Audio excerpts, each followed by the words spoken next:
truly is. That's not the first time we've seen a superstar in green and white sacrifice the body. Knocked away.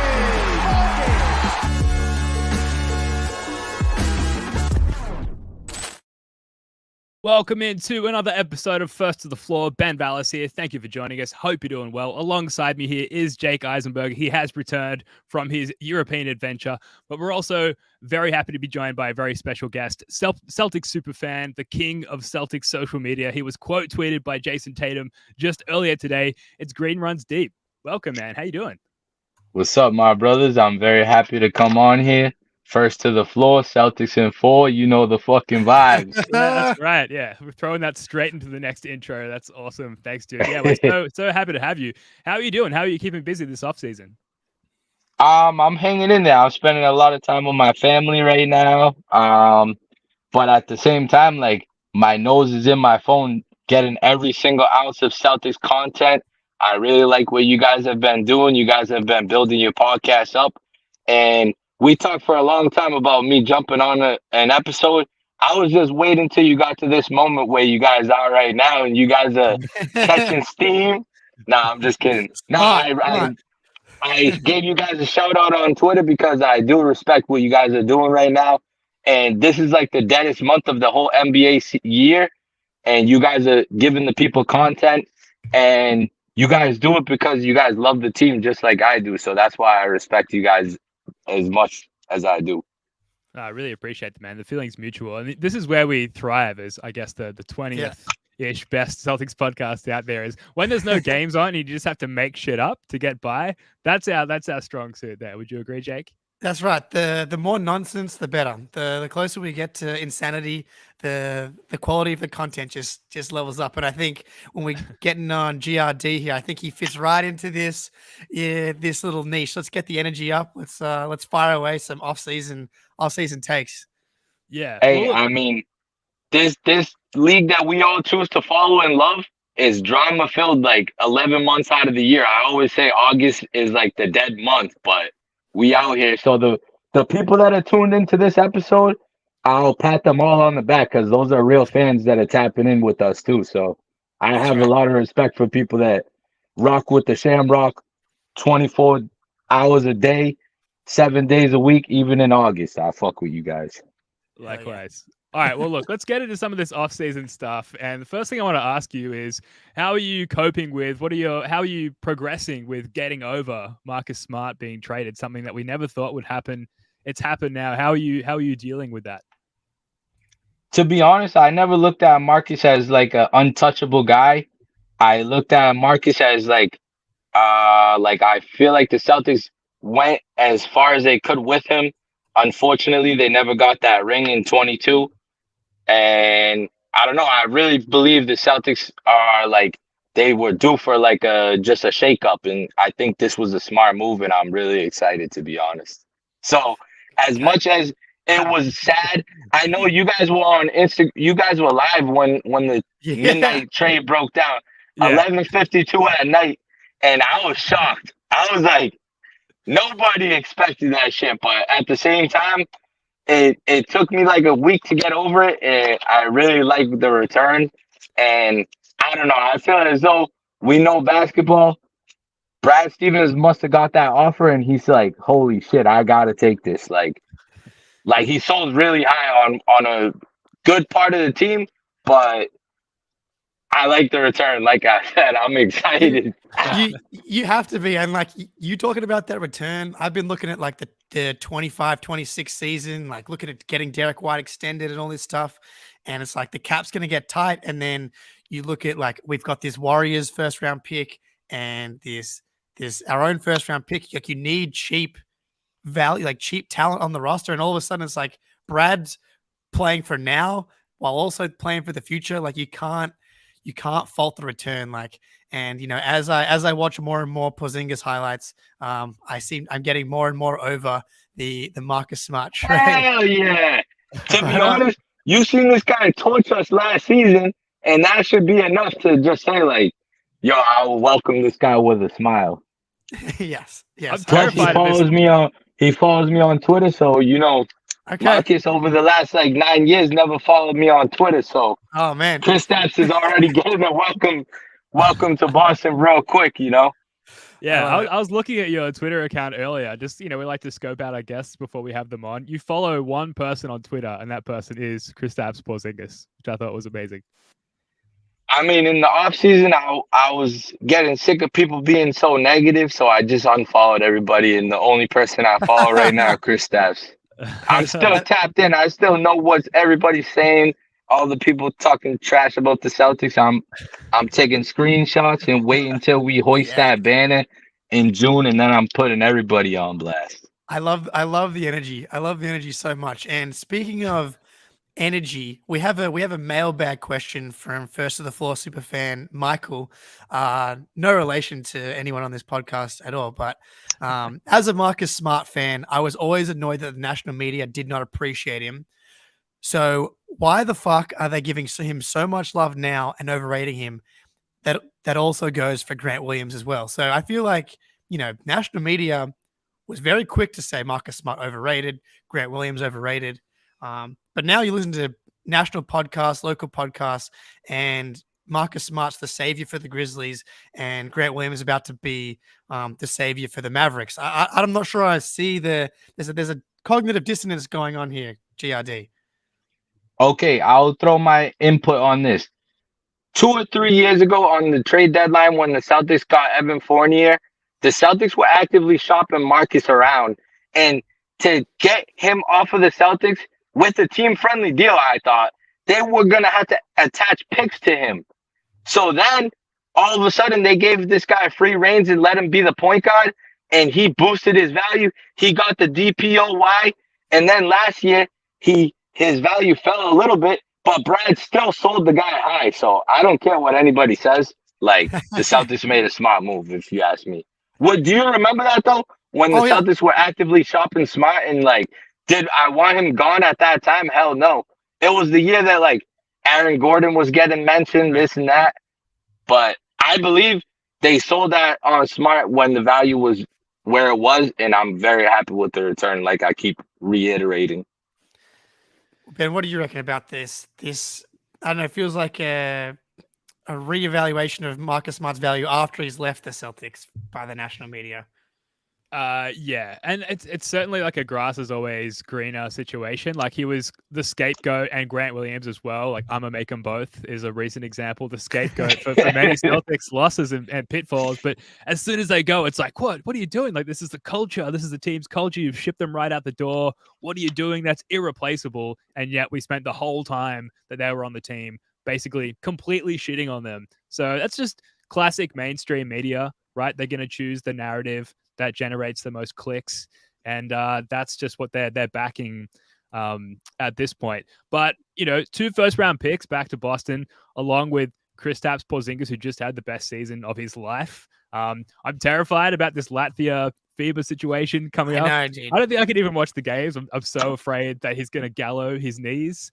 And I love the World Cup too. So yeah, I love the World Cup. I'll be watching the Aussies and the US, but I'm staying away from Latvia. But I'm rooting for Canada. They need to make it so they could be in the Olympics. They haven't been out there in a while, so they got a crazy roster. They'll be in there. I believe so. They got a Celtic on their team too. Osei is going to play on Team Canada. Oh, cool. All right. Yeah, cool. I didn't know that. But yeah, I mean, they got the Shea, Jamal Murray backcourt. Like that's pretty nasty. So they're playing a win, I think. Canada's coming for that. For sure. Josh Giddey's coming for them all. Yeah, that's right. Sticking with Porzingis, the big zing dog. Are you all in on Porzingis, or do you have some doubts? Like obviously he's had some tumultuous seasons recently, some injury concerns. Are you all in on the fact that he's first of all going to complement the Jays and then just individually have some success in Boston as well? So number one, I'm like, I don't mean to be all excited about it, but like I was jumping for joy when the first trade broke with the Malcolm Brogdon. Obviously, everybody and their mother was going nuts. I was so excited. Then when we did have to trade Smart, I got kicked in the nuts a little bit. But then when I came back to reality, I realized, this motherfucker is 7'2", and can shoot threes and can defend in the paint. We're gonna rock him and Rob down low. Who's scoring on us this year? I don't know. I met Porzingis at a UFC event, like in 2020 when it was a McGregor fight. I was talking to him, and I told him at the time his record was like 2-16 against the Celtics, and I told that to him, and I said, when you're on the Celtics, you don't have to face the Celtics, so come to the Celtics. That was like when he was still on the Knicks, I believe. But That's amazing. yeah, so it's kind of crazy that he's a Celtic now. I'm always like, I keep stupid things in my head to say to players when I see them, but I'll never forget that. Yeah, no, Yeah. I do the same thing too, except my chance of running into them is like exponentially lower being where I am. But I'm glad that you're carrying the torch. Yeah, well, I'm a cheerleader. I'm Exactly. a cheerleader for the Celtics 24/7. Well, now when you run into KP, he's gonna remember that and be like, dude, I took your advice. It took me about Took me a 5 years while. it took me about 5 years too long. And you're gonna be like, that's right, KP. Now you got to come on the First to the Floor podcast. We'll get a 4-way going. And That would be a good idea. Does he? He speaks good English. We could get his ass on Oh here. yeah. He's Fully actually support that. he's like low key pretty funny. So I'm excited for some of his media stuff. People have said some things about his brothers. His brothers are big fans and they go to the games too. So hopefully I link up with them. There we go. Hell yeah. I love it. But I mean, I'm pretty all in on the Porzingis fit on the Celtics now. Like when you already say, they needed a bit of a shake up and they needed to maybe change their identity to like get them to this next level. That makes them like a real perennial contender, which I guess they already were. But the versatility that I think Porzingis gives them on offense, like I love Al, I love Rob. Horford's become a sniper. Rob's an elite lob threat. Porzingis is both a better shooter, a more willing shooter, more range than Horford. He's a lob threat like Rob is, but also you can give it to Rob in the post. He can, as you saw those, if you're watching on YouTube, you saw I ran some highlights. You can watch two minutes of KP highlights, and he's a 3-level scorer at 7'2", while also being an elite rim protector. As you said, we've touched on the zone that they're running in Summer League, but to see Rob and KP back there protecting the rim, I think, especially from a regular season perspective, I think the Celtics could just like dominate teams on a night-to-night basis, like just playing the math game, getting up and down the court. I'm with you, GRD. Like I think KP is going to be a really good fit. He shoots threes. He's gonna defend in the paint. He's picked his number because he saw a Photoshop that I made of him. He's white. This dude's jersey is gonna fly in Boston. All these white boys are gonna be wearing number 8 jerseys. God damn. I can't wait to see this guy put the uniform on. I'm excited. I get excited when I see this guy wearing just the warm-ups. He was wearing like a Celtics shirt in his country, like putting in work. I get excited for that. So wait until media day. I'm going to be losing it. I think Jonas Jerebko as well, famous white guy, number 8 Celtic, a couple of years back. That's right, the Swedish fish. I think that I'm pretty sure that his own country deserted him because he was like playing in Russia, my boy Jonas. Oh man. He like after the war on Russia, he was like playing over there. So now his country like told him, you're not welcome back to our country. Some crazy shit. Shit. All right. Well, hopefully that doesn't happen to Porzingis. Hopefully, he's good. I can't wait to see him attack those Miami Heat zones and just get into the nail, get in the ball, lob pass, only where Porzingis can catch it and play make or shoot out of that. I cannot wait to see that version of the Celtics. Before we move on, we've got to get to a quick ad read here from our sponsor, FanDuel. The CLNS Media Network is powered by FanDuel. Sign up at FanDuel.com/Boston and get in on the action with $200 in bonus bets guaranteed. We've got some new ad copy here. Football season is about to kick off, and FanDuel is giving you the chance to win all season long because right now, when you bet on a Super Bowl winner, you can get a bonus bet every time they win in the regular season. Just pick any team to win the Super Bowl, and you'll get a bonus bet for every victory. You can use your bonus bets on spreads, player props, over-unders, and more. So visit FanDuel.com/Boston and start earning bonus bets with America's #1 sportsbook. That's FanDuel.com/Boston. GRD, I'll ask you because I know almost nothing about the NFL other than playing Madden every now and then. Who do you think's going to win the Super Bowl this year? And why is it the Patriots? This year, I think I don't want to pick one of the favorites. I'll give the people the odds. I think the New York Jets are gonna win the Super Bowl. Oh, come on. First time since 1969. They wear green. I think the Jets might win. Wow, green runs deep. Oh man, You know the fucking vibes. I can't co-sign that one, unfortunately. What do you mean? I'm telling you, that's good odds. You don't want me to say, oh, the Kansas City Chiefs, Philadelphia Eagles. I'm giving the people some good odds. Jets are probably plus 1,800. Make your money right there. I'll see you in Vegas February 8th, Super Bowl. Okay, I like it. From a long odds perspective, I like it. But that little caveat, you get a bonus bet every time your team wins a regular season game. That's why I would go with a favorite. That's why I would go with the Chiefs, because they're going to win 13 games. You're going to get a bonus bet every time. But hey, look, I like that little bonus FanDuel's throwing you guys. I like that. I like it. But look, if you're, I've placed my Pats to win the AFC East bet at like plus 750. So you want good odds. Yo, this is what you did right there. You just burn your money up in the air. Probably, but I need something to convince myself to actually get excited to watch these games, because it was a rough watch on the Pats last season, but that's all right. Yeah, you're better off drinking bleach if you think the Patriots are gonna win the Super Bowl. AFC East, not winning the Super Bowl. I don't think so. I think you might be right. Next topic. Yes, right. All right. The much more interesting, much more niche topic. The Boston Celtics have reportedly offered Svi Mykhailiuk a contract. He is deciding between the Boston Celtics and Panathinaikos, which is the professional team in Athens. And you'd think after just visiting Athens, I would have been able to pronounce the professional basketball team slightly better than I just attempted there. But do you have any thoughts on Svi potentially wearing green next season? I do know when he faced the Celtics, he fucking torched the Celtics. So and if you're going off of that, you got Chris Stapps after he torched the Celtics. You going after this clown that torched the Celtics? I think he signed me up. But also, how is this guy like? What the fuck is the choice between a Euro team and the Boston Celtics 17-time champions? How is that even a choice? Well, here's the choice. He's not going to play for the Boston Celtics. Probably ain't getting a ring. Yeah. Hey, here's the thing. He's 26 years old. This guy might actually want to get a couple dribbles in, get a couple shots up. So I think he's tossing up banner 18 with actually playing. I think he earns more money in Greece as well. I think Greece he might actually going to pay him more money. Yeah. Okay, maybe he's looking for paper, but if I was him, I'll come to Boston, eat some lobster over here, and put a banner in the sky, etch his name in history, and he will never have to pay for a meal in the city ever again. It's a no-brainer to play for the Boston Celtics if it's really on the table. I do wonder if the Svi's agent is using the Celtics as like a little bit of leverage here to maybe get a little more money in Greece. But hey, look, as far as your 14th roster spot goes, I don't hate it.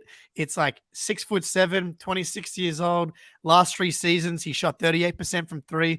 And this isn't a Grant Williams 38% from 3 where he only shoots wide open threes. This dude is like this dude fires. He's like Sam. I know. He gets a sliver of daylight and he'll fire away. So like he does put a bit of pressure on defenses from that perspective, but you could do a lot worse as your 14th man. And not to go back to the Schadenfreude report from last episode, you could sign 30-year-old, which I checked today, which I did not realize that Thanasis Antetokounmpo is 30. You know, the upside. You could get that could have been your 14th, 15th man. So we could do worse with speed. I do have a question. He's a glorified cheerleader. That's right. I don't know how to pronounce the guy's name, but I know his game. If he wants to sign with Boston, I want that guy. All right, I love it. Well, okay, so I'm gonna give you some other available free agents here, and I'm gonna give you both of you, and I'll take one as well. One pick, and which of these guys can you talk yourself into being a 14th or 15th man for the Celtics next season? We got Christian Wood, Kelly Oubre, Hamidou Diallo. Fuck him. Blake Griffin, Gorgie Dang, DeMarcus Cousins, Wenyen Wenyen Gabriel, Jermichael Green, Ish Smith, Celtics killer, Rudy Gay, who's 37, Lamar Stevens, Javonte Green, Jalen Noel, Austin Rivers, John Wall, Terrence Davis, or Boban Marjanovic. Any of those guys jump out to you? Yeah, GRD, you got the first pick. Who you got? I take it it's not Kelly Oubre. I'm a vibes guy. I want Blake Griffin back. The vibes were good with Blake Griffin. The Bus One boys. Bring Blake Griffin back. And yeah, he still needs a banner on his fucking resume. So bring Blake Black. Yeah, I agree Blake with that. Back. Let's go. I hope that because we've got a 15th roster spot as well, right? So I'm hopeful that we're just hanging out, or Blake's hanging out to fill that 15th roster spot. I know you sort of scoffed at this, GRD, but Kelly Oubre. I hate that guy. When was it that the Celtics and him went at it? Was it when he was with Washington in the playoff series? That's right. Yeah. He bum rushed Kelly versus Kelly. Yeah. That's right. That's when he was right. a young pup. Now, Ben, I know Kelly Oubre. He's a shiny object. He's a name you recognize. He's put up numbers, but there's like some alarming like assist stats with him. Like he has like a 20. Okay, yeah, like 23% usage with Charlotte with like a 4% assist rate. On a team where we're already a little worried about passing and playmaking, I would be very hesitant to add a guy that like pretty much does not know how to pass the ball. So yeah, I mean, but he name. can defend a little bit, can't he? He can defend somewhat. and He's a prima donna. This team needs a bully, and Kelly Oubre is a pussy. So okay, I don't want him. We're looking at these other names here, right? So Christian Wood, maybe Hamidou Diallo sort of fits that wing player archetype who's like less of a douchebag. Maybe he's a better option for the Celtics. I like douchebags. I want somebody that's gonna punch somebody in the face.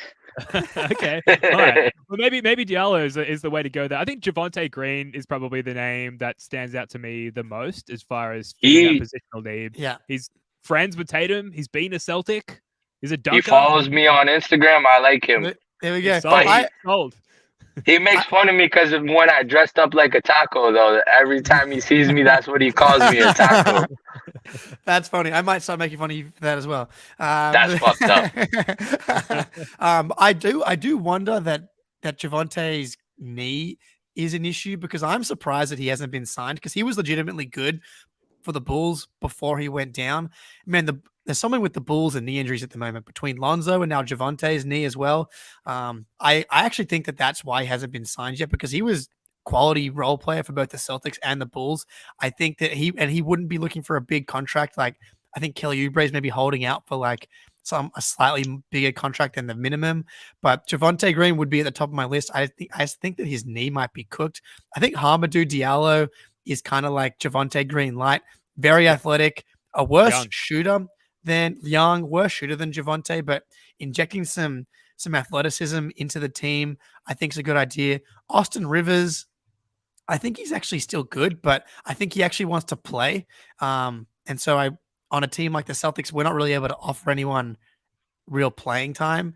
And so someone like Austin Rivers, I think veteran presence would be good. But I think GRD, you took Ben's pick. Let's be honest, Blake Griffin. I think the vibes are important, and he was actually good. He was actually good. He draws the charges. He's into every game on the bench, yelling at the guys. I like that.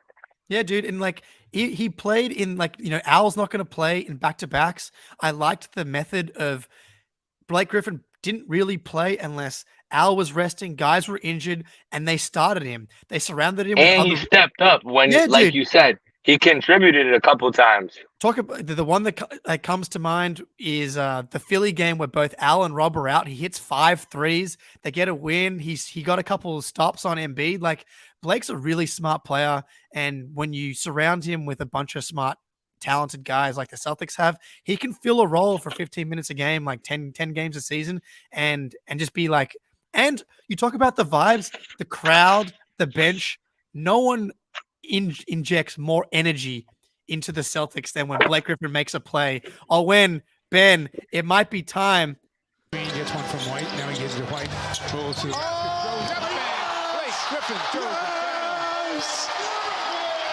Throw it up. You have just made GRD. my day. You have made my day, You- Jake. Thank you. GRD, you probably at that game. You know it better than anybody else. Like, if we can get the Garden cranked up a notch, if Blake Griffin gets the Garden cranked up a notch, like 10 times a season, that's probably worth the veterans minimum. Hell yeah. Sign me up. I want it. I And love it. I'll add this in. One of the nicest guys in the world for like someone that was like one of the top 15 guys in the league. He was a MVP candidate in his career. Like, he's such a nice guy, very humble guy. So I'm a vibes guy. I'm a green teamer. Bring Blake back to Boston. Yeah. Get it big trending time right now. Let's go. Let's do it. All right, moving on. How's this for a deep off-season cut? So, Oh wait, there's one more. Harry Giles. I'm surprised that we haven't heard about him. Oh, sure. We're talking about one of Tatum's boyfriends already. Bring his other boyfriend too, Harry Giles, to Boston too. I'm surprised Make our he boy hasn't- happy. yeah. I'm surprised he hasn't got, because the Celtics still have the third two-way slot available. Yeah. I'm surprised, and like there was the reports of Tatum fighting for the third two-way slot, specifically for guys' eligibility to be extended if they have like an injury thing. So yeah, All it takes one phone call and he's a Celtic. Jason Tatum gotta call somebody and make him a fucking Celtic. give him the third two-way contract at least. Come on. It feels like if he goes unsigned elsewhere in an actual NBA roster spot, like the Celtics will just pick him up in that third two-way spot for no other reason than just to appease Tatum. Like, why wouldn't you? It seems like I'm surprised it hasn't happened already. That's why I cut into you. I'm sorry for bothering you guys. No, you're the guest, man. Take it wherever you want to go. He has talent. Like, he obviously had all the injury stuff, but like he can do a lot of different stuff on the court. I would be happy giving him a two-way slot, even if Tatum wasn't on the team. So let's hope that happens. Like right now, we're at the end of the bench. We're just talking about vibes. We talked about Blake Griffin. We talked about Javonte Green. These guys might contribute 3, 4, 5, 6 games a year, but I'm telling you this, I want the vibes, and Giles will definitely bring Tatum's energy up, this, that. I like that. I will mention Boban as well, as from a vibesman perspective. Vibes, that would be funny. Kornet's contract is non-guaranteed this upcoming year, and they'll probably just, once all the pieces are in place, they'll probably just guarantee his deal for the upcoming season. If they don't, if he gets included in a trade or whatever it may be, Boban would be a good acquisition just from a locker room vibes perspective. And to see how him and Blake Griffin would vibe together would make for a lot of interesting content, I think. All right, we got to move on. No, you're right. We got to move on. We got to move on. We've got a lot to get to in August. Unbelievable. Shout out to the people in the chat too.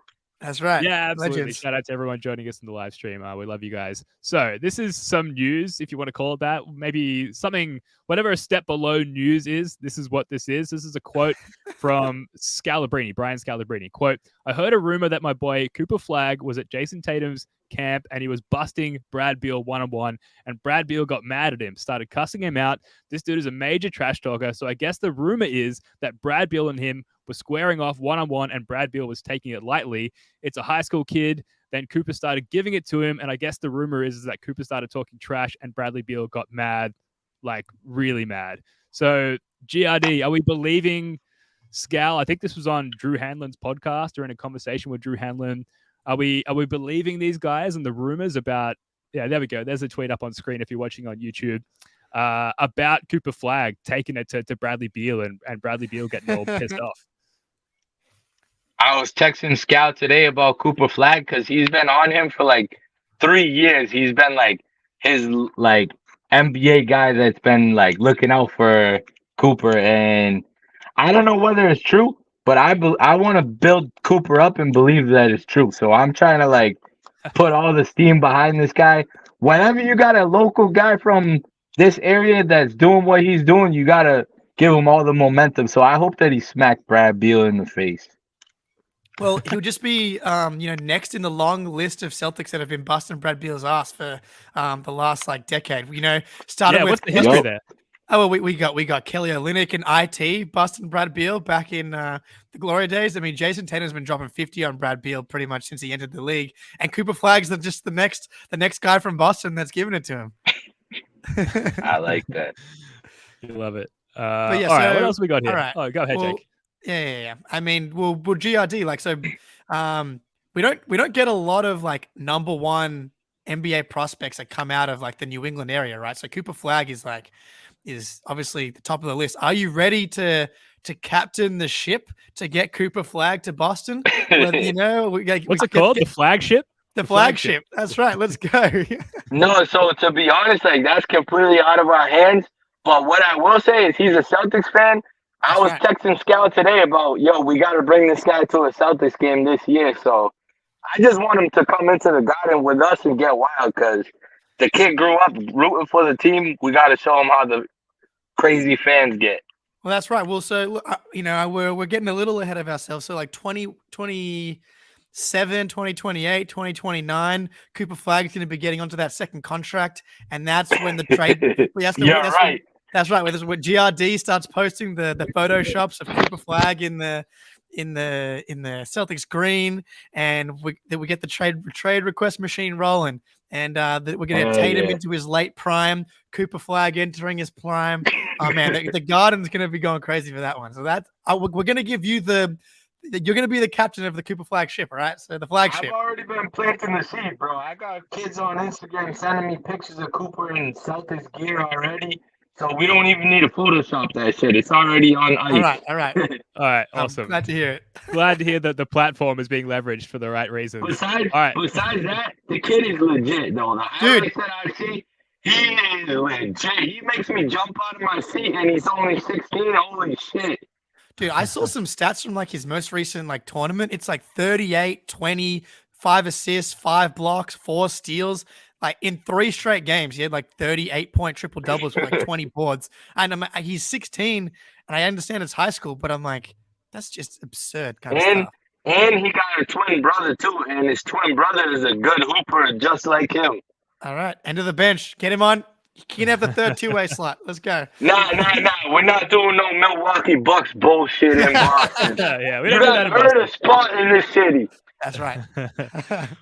All right, well, let's move on. We want to get to know a little bit more about you, GRD, and how you've sort of come to be and built up your platform. So I'll start by asking you this. Like, how did you get to where you are now? Like, presumably you started as a Celtics fan, just like the rest of us. At some point, you created an Instagram account, and then yada, yada, yada. Like, now you're here. You've got this huge platform. You regularly photographed with fans. We mentioned earlier you were quote tweeted by Jason Tatum, where you seemed to announce like the new colorway of his shoe earlier today. So you're intertwined so deeply in Celtics culture. What was the process like of getting from a fan to where you are now?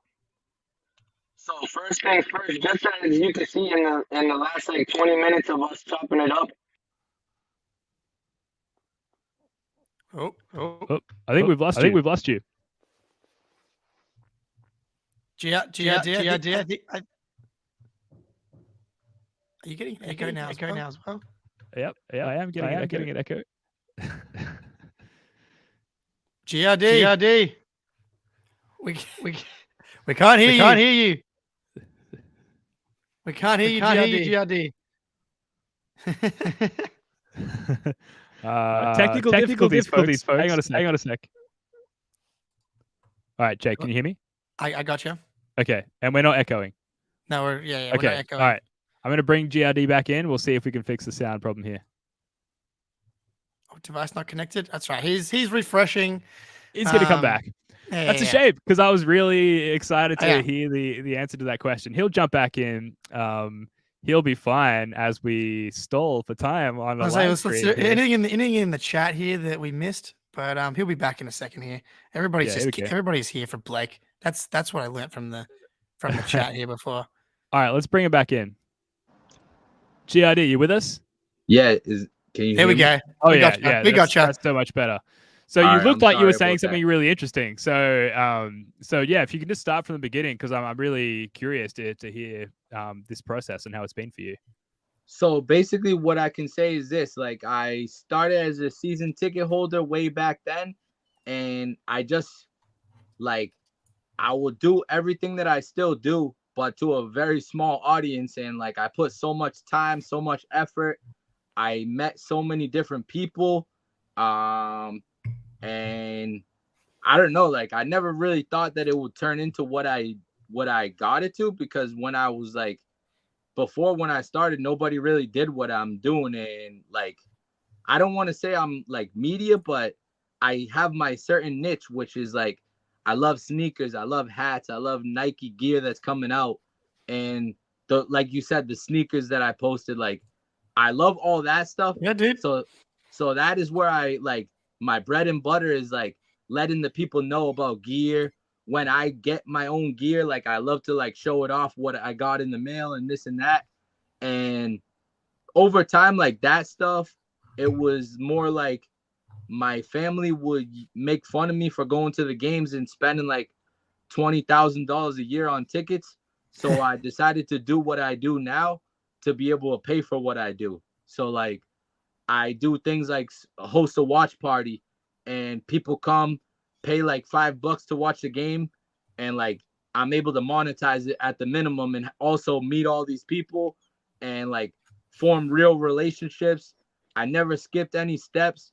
I form relationships with some of the players' families. Their families come to these watch parties I host. Sometimes family members invite me to games. Game 7, when Tatum dropped 51 on Philadelphia this year, I was sitting in the family section right next to Jason Tatum's dad the whole game when his son was doing what he did. Like, little things like that have made me a bigger fan over the years and stuff. And I'll be honest when I say this, I just did it all because I have like a love for the team, and people see it as that, and like it's opened some crazy amounts of doors, you know. Well, wait, tell us about that. What was it like sitting next to Tatum's dad during that? Oh my God, I'm like a father. One of the I'm a father, Cool. so it was more like I got videos on my phone that I posted over time where it's like Tatum will bury a shot, and I'll pan to his dad, and his dad's just like soaking it all in, this and that, and me and him are like dapping each other up because his dad is a real hooper too. Justin Tatum, Yeah. He got some highlight tapes on the internet, and he's been following my page since Tatum was drafted. Like, I chop it up with him back and forth now and then, and he's actually a scout for one of the Australian teams now. I think Illawarra Hawks. Exactly. We were talking about that in the playoffs. When Tatum made the record for 51 points, one of my affiliates that I do work with, they made a bobblehead with him, like commemorating the most points in a game 7. And I got one of the bobbleheads for his dad. So next time I see his dad, I'm gonna give him a nice gift for himself to remember it. Nice. That's nice. That's awesome, man. Like, but those are the things I live for, bro. Little stories like that. Like I said, I got a couple of these guys' phone numbers over time, and like in the playoffs when the Celtics were down to Philadelphia in game 5, when it was in our house, Jaylen Brown's brother was in the like, you know, in the arena in the outside. I was in there. I wasn't even in my seat because the Celtics were sucking so bad. Like, I had to watch it on the TV. I was getting so mad. Me and Quentin Brown were in there, and this guy was flipping out at me. What the fuck? These guys are 2 25-year-old guys and they can't win. Like, yo, for players' families to open up to me like that, and like, that shit is what I live for, bro. So I'm living like a fan's dream pretty much. Yeah. Well, it does seem like you like have every fan's dream job. Like, when did you know that it was getting serious for you? Like, I'm just curious to hear, at what point did it go from this is a hobby, I'm a big fan, I've got a nice little social media following, to like, hang on, like I can make a living out of this? Like, first of all, I do not make a living out of this. Like, I don't want little kids to think that what I do is like a stable income. Like, I need health insurance. You need fucking 401k in this country. I got children, so I got my own company. I got my own real job and this and that. But this is just my fun little hobby that I've turned into what it is now. And to answer your question, like, it was a surreal moment, like going to games and just, instead of fans wanting to take a picture with like Gordon Hayward and at a Gordon Hayward charity event that I helped him with, people starting to line up and take pictures with me. And I was like, what the fuck? I'm just a 30-year-old virgin. Why these kids like me, bro? I'm a clown, you know.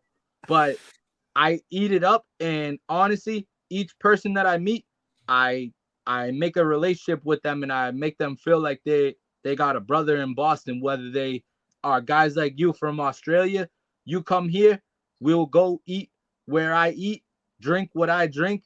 I'll take care of whoever comes here like they're my own friend forever, and I want them to know like that's who I am, who I always been. I never really like walk around like with the ego or nothing. I'm one of the 18,000 in the arena, but when I post things on the internet, a couple more people see it. That's all. Yeah, I mean, like the passion that you have for the team and for what you're doing, I think really comes through in your content. But I think it's really cool for us to, and the people listening to get that today as well. So I really appreciate you sharing all that. So like you get to go to all these games, right? So how many games are you getting to per season? And then my second question is like, do you pick up different things being in the stadium versus being at home? Like I went to 2 games in that 22 playoffs, but I was just more I was just in a state of trance, being so excited to finally be at the Garden for the first time in my life. I was at the game 2 Nets game, where it was a 17-point comeback, Peyton Pritchard fourth quarter takeover. Damn. So like I was just like having the ecstasy. It was I wasn't actually taking anything basketball related in. But do you find that like being at the games, you're able to pick up more or different stuff on the court versus like just watching at home? So that's actually a really unique question that I'll answer in a couple of different ways. Like, first and foremost, I'll tell you this. I used to like to go to these games by myself and just go there and get content. And I like to just show the people that are not able to go to the games the experience. But then it all changed when all these kids come up to me for a picture. They think I'm like fucking like I'm the Rock or something at the games. And I don't ever want to let that get to my head, but I want to focus on getting more content and making people that are at home laugh through the phone, this, that. So it's like when I go to a game, my head is in like 1,000 different directions. Like I'm getting message from my friend that lives in California. Hey, can you give me the bobblehead that they're giving away, please? So I'm like, I try to be cool with everybody and make everyone happy at the same time. But also like, I care about taking some good photos, taking videos, posting them on the internet before everybody else, this, that. Like, I don't know how to really like describe my main game day thing, but I'll also answer the question about how many games. I try to go to at least like 30 regular season games. And then lately in the playoffs, I do not want to miss any playoff game. I got to be in the house for the playoffs. Of course. But like I told you, I'm self-funded. My Celtics tickets for the season, $15,000 for regular season. If they make it all the way to the finals, the playoffs is another $15,000. So my fat ass got to go to work in the morning when I come home from the game to make the money, you know? So yeah, that's my mistake. It's just what you do. It looks so illustrious and professional. I just assumed you were making big bank off of it, but you're one of us in that sense, and that you Celtics obsession, yeah, bro. Absolutely self-funded. And shout out to all the Aussie fans who have made the pilgrimage over to the States, spending 6-7 figures to get over there. It's an expensive flight visit for you guys is a G right there. Tickets to a game when you go. I know Jake said he sat upstairs, but most people when they come, they want to sit good. That's another 500 to 1,000 depending on what game it is. Like Oh yeah, no. I was like 15 rows back, and it's expensive, man. And that was just the first round of the playoffs. I know Ben went to the finals. So So like I told you, sometimes I get to do this. Sell my seats, make a couple bucks, so I could keep my family happy so they don't make fun of me for spending all my money on the Celtics. And then maybe one of the players' families shoots me a message saying they got extra ticket. I get to slide in for free. So maybe I'm getting hooked up in that sense over time. Maybe my homie Marcus over here at the pizza stand gives me a free slice of pizza. Little things like that. That's what I do. I'm good for that. Got it. Love it. So yeah. Go So, ahead. Go ahead, Nick. in the playoffs, Jalen mentioned that the Garden hadn't been loud enough. I think this was in the Heat series. We were coming home for game 5, I believe, of the Heat series. They just got it to 3-1, coming back to make it 3-2. And he kind of called the Garden out a little bit. You'll know better than us. I thought I felt it through the TV through round 1 and 2 a little bit as well, that the Garden wasn't quite at the same level as the year previous. What was your assessment of the Garden crowd in this year's playoffs? So first and foremost, when you say that, you're attacking my character. You're attacking something personal. That's like talking about my family right there. But I'll say this. I don't believe Jaylen Brown was being like in a bad way. He was just trying to get the people going. You feel me? But if you ask me, I'll talk about what we just talked about. The ticket prices are at an all-time high. Mm-hmm. The effed up thing is people are paying the ticket prices on the aftermarket, this and that. So that has to do with this drunk Joe from Brockton going to the game, and they can't go and buy a ticket in the balcony for like $50 like they used to, $40 anymore. Mm-hmm. It's usually now it's like $100 to get in, then $20 a beer. Shit. Yeah. It's expensive. So that is definitely what is being I read about it a lot on the internet, and like the real fans are getting bought out, unfortunately. And I'm not saying that fans don't got money, because there's fans like me that will pay the penny and they'll scream their head off from the beginning of the game till the end. But if you ask me, that's definitely like a factor these days. I think that's definitely having an impact. I have my own theory in that the team last year was because they played so badly in the first half of the season, and then we took off in the second half. Like the Celtics were 50-1 to win the title like halfway through the year. I had them on that shit. Me too. Because every week there was a game where you're like, this team is awesome. I'm 100% sure that they were beating everybody by 20. Yeah, and so when we got to the playoffs, when? Yeah, I don't want to talk about Minnesota Sunday night game when Rob got hurt. Yeah, I feel like a piece of me died that day. Yeah. Oh yes. But and they never quite got back to that level. But like I think from a crowd perspective and a fan perspective, there was this like coming to the playoffs. There was like there was an underdog vibe to it more so than now that they're like the perennial favorites. It's a different kind of fan experience where every time you win a game, it feels like relief. And then also this team recently, they kept dropping games that they shouldn't have, which did happen last season. But like the first round of the playoffs last year, they sweep the Nets. All good games, but they locked in and they got the games they needed to get. This year against the Hawks, they take it to 6. They have that disgusting Game 5 game in Boston where they choke away a lead, which happened multiple times in the playoffs.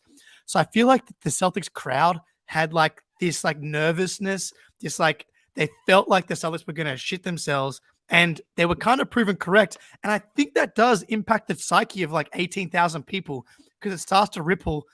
You know, one guy next to you says, "Oh, here we go again." Or some dude in the elevator is like, "Oh, they're going to piss away this lead again too." And it's like it starts to ripple.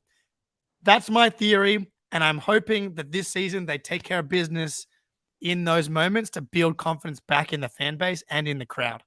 That fucking impacted me at home, man. I'm a happy guy. No, I walk around happy, like joyous. I love my life. And all through April, May, I was not in a good place. I wasn't sleeping. I was waking up in the middle of the night. My wife's checking on me. My daughter's vibing with me weirdly. I was just not in the right headspace. But I can only imagine what that does to 18,000 people in an arena who are completely, absolutely convinced that the Celtics are going to piss a 10-point lead down their leg in the final 4 minutes of a game. So I don't know. Does that ring true when you're in the arena, GRD?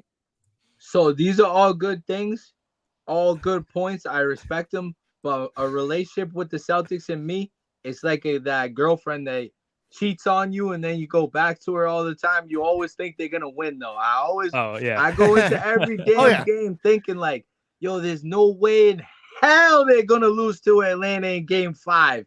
We're going crazy in the stands for them. And then when they do, I'm devastated. That's the complex that we all deal with as human beings. A couple of questions. Go ahead. How about when we was playing the Magic, this, that, the OKC Thunder a couple years ago, losing to those? That shit makes me more angry than it should. Yeah, because those games wrap up at like midday here, and I mean, first of all, I don't know how you guys go to sleep after those games, but we've got to wander around. I don't. In the world, like we care about other things for the rest of the day when those losses happen here, and it's very, very hard. It's very difficult. All right, Yeah, couple my of things kids could put themselves to sleep. This, that, now. Exactly. Yeah, Dad's busy tonight. All right, a couple of things to wrap up on here. Who is the worst fan base to deal with from your perspective, and why is it Philly? Philly is a layup, but I'm going to go to another extent.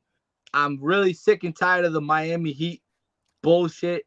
They think that they deserve Dame Lillard, this, that. They crying all over the internet. They think that they really beat us in Game 7 when it was all because Tatum got his leg twisted.